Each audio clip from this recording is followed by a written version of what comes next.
Good morning and welcome to Rising. We have another great show for you today. Happy Monday morning, and I hope you're enjoying your holiday if you happen to have the day off. Hello, Lindsay. Yeah, happy MLK Day to you. Happy MLK Day. What a nice way to celebrate. Let's talk about the news and MLK and all this stuff. So happy Martin Luther King Jr. Day to everyone else out there in the audience as well. Yeah. All right, let's get to your lens. We're going to kick the show off differently today.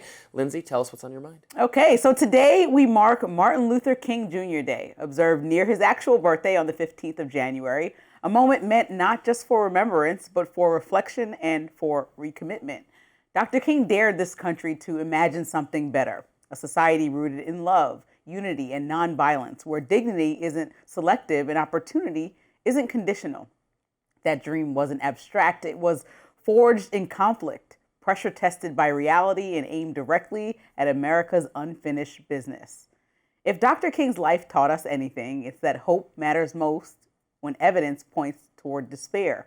His ministry unfolded in a nation defined by segregation, an unpopular war abroad, and the systemic exclusion of Black Americans from economic and political power. And no, 2026 is not 1963 at all. But the unease that so many people feel right now makes his message feel urgently correct. Too often, the March on Washington is remembered only for one speech. But more than 250,000 people gathered for the March on Washington, the full name for Jobs and Freedom, demanding racial justice and economic inclusion. The dream wasn't just moral, it was material. More than 6 decades later, we've made progress, but America still has a long way to go to deliver the equity and economic justice that should come with citizenship. That's why today's debates matter. President Trump said in an interview last week with the New York Times that he believed civil rights era protections resulted in white people being, quote, very badly treated. Derek Johnson, the president of the NAACP, responded to that, saying there was, quote, no evidence that white men were discriminated against as a result of the civil rights movement. The Civil Rights Act and efforts to rectify the long history of this country denying access to people based on race in every measurable category. Dr. King believed deeply in the promise of America, even as he relentlessly challenged its failures. That tension feels familiar to me. I grew up with a father who taught me to be proud to be American. We had an American flag hanging outside of the front of our home. And that pride still coexisted with the truth that Black Americans built this country, acknowledged by historians and institutions through centuries of enslaved labor that fueled its physical and economic foundation without ever receiving equal share of what they helped create.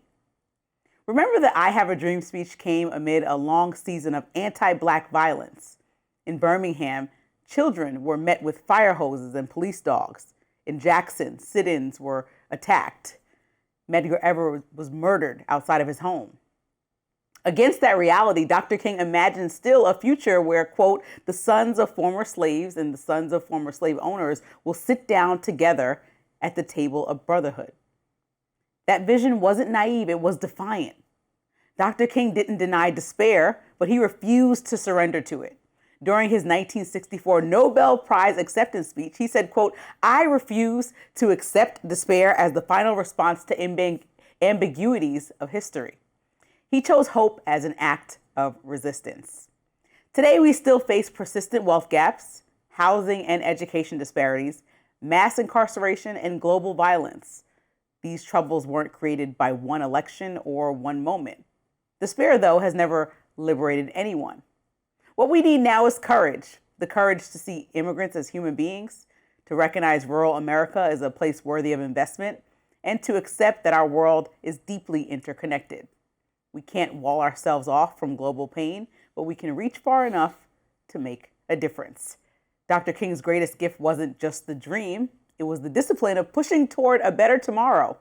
And we honor him best when we remember that the third Monday in January isn't just a day off for some, but a call to live in his reflection, to choose courage over comfort, justice over silence, and hope, even when it's hard.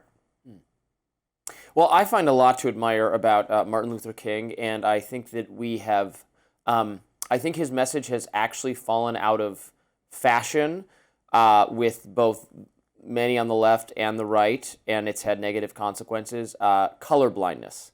needs to be brought back, in my view, as a concept. And I really do blame, you might roll your eyes at this, but I'm going to do it anyway, wokeness for attacking the concept of colorblindness. Through the 2010s, progressives wanted us to pay so much attention to issues of race and identity. And the impact of that was that people on the right also started thinking about whiteness as an identity in reaction. And now there's just too much discussion of race overall. We should go back to the normie liberal version that Martin Luther King outlined, that you do not judge a man by the color of his skin. We shouldn't even see it. We should train ourselves not to see it. But instead, we were trained by Robin DiAngelo type people in the 2010s to see it everywhere. They said that being colorblind was a form of racism itself, because race so affects us that we need to be paying attention to all that all the time. Well, that has created this moment where racism is increasing. It is increasing. There's no argument against it at this point. I encounter more racist sentiment today than I did growing up. And that's a really damning indictment of what has brought us to this moment. But the answer to it is Martin Luther King Jr.'s message. I fully believe that. I don't think that civil rights, that ending discrimination is an attack on white people.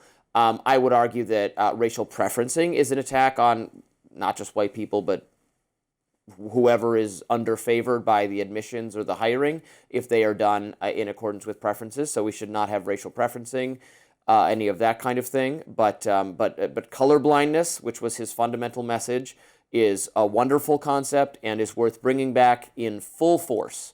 And those who disdained it, again, on the left, I think have been proven to be very short-sighted in their thinking, because now it's out of fashion, and that's been bad. Yeah, I think, you know how like they say things like a good old boys club. Sometimes that's not intentional. So when we look at historically why a lot of the programs that the president decided to peel back that aimed and highlighted and encouraged diversity of experience, of color, everything, is because, you know, you just tend to hang out with people who remind you of yourself. And so that might not always be a slight on a person that doesn't look or feel like somebody. There's no one like me. Well, I'm just saying, Robbie, you know what I mean? Like some people live in communities. You can even look at where I grew up in Long Island. Like, oh, there's an Italian community. Like people just, right now, my friend lives in Silver Spring. She's Ethiopian and they have a big Ethiopian population. Like people just go where they're comfortable. And so a lot of the hiring practices have mirrored over like, historically have mirrored that a lot of, if white men were in positions of power, understanding the history of this country, then more often than not, white men will be in these positions, not only in government that Dr. King was saying, open the doors to not see color and let everyone in, but across all leadership roles. And so I think it's important to acknowledge that somehow some people may have their own biases that are not even trying to be detrimental to others, but should clear their mind up and just go based on what you're able to perform. So when we talk about college admissions, some people wouldn't even be looked at as a candidate from, let's say, a deep part of Detroit, but you know had straight A's because they can't afford a lot of the things that it requires to even get the application done, or the training that maybe their counterpart maybe have had to get a perfect SAT score, if that's even what it's called anymore, whatever the test is. Well, I mean, if they get a perfect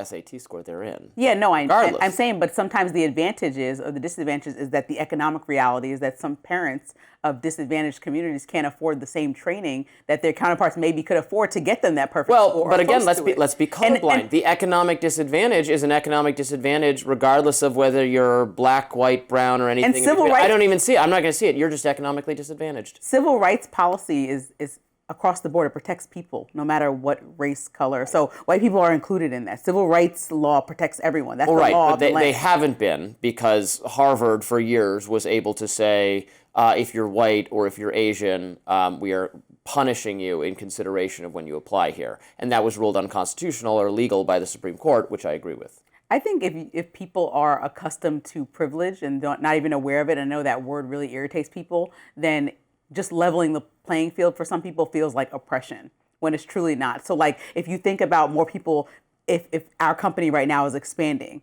and they hire a variety of different people from a variety of different backgrounds, and you're looking like, did all these people get in because of diversity or whatever? It's like, why does that bother you that there's a variety of different people here that have obviously met the criteria to be hired? That's the first and foremost thing. You have to meet the criteria. And then we have to be acknowledging that historically for the past few years, we've hired this percentage of people that look more like us in the communities that we're used to, as opposed to looking at all these different places. No, we're doing colorblindness. We don't care what the skin color of the people we're hiring or admitting is. We're doing colorblindness. We're bringing back colorblindness. We're not even seeing it. You shouldn't even be able to check a box where you say what it is. We don't know. We don't care. We're not asking that question. We're doing colorblindness. We're treating all people absolutely equal with respect to the law, hiring, admissions, treatment, everything.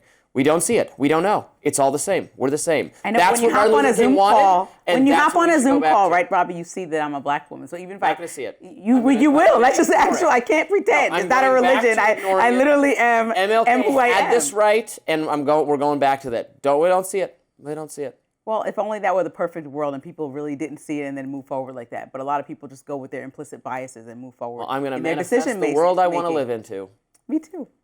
Up next is the Smithsonian Institution submits additional records to the White House amid President Trump's demand for review, and we'll be right back.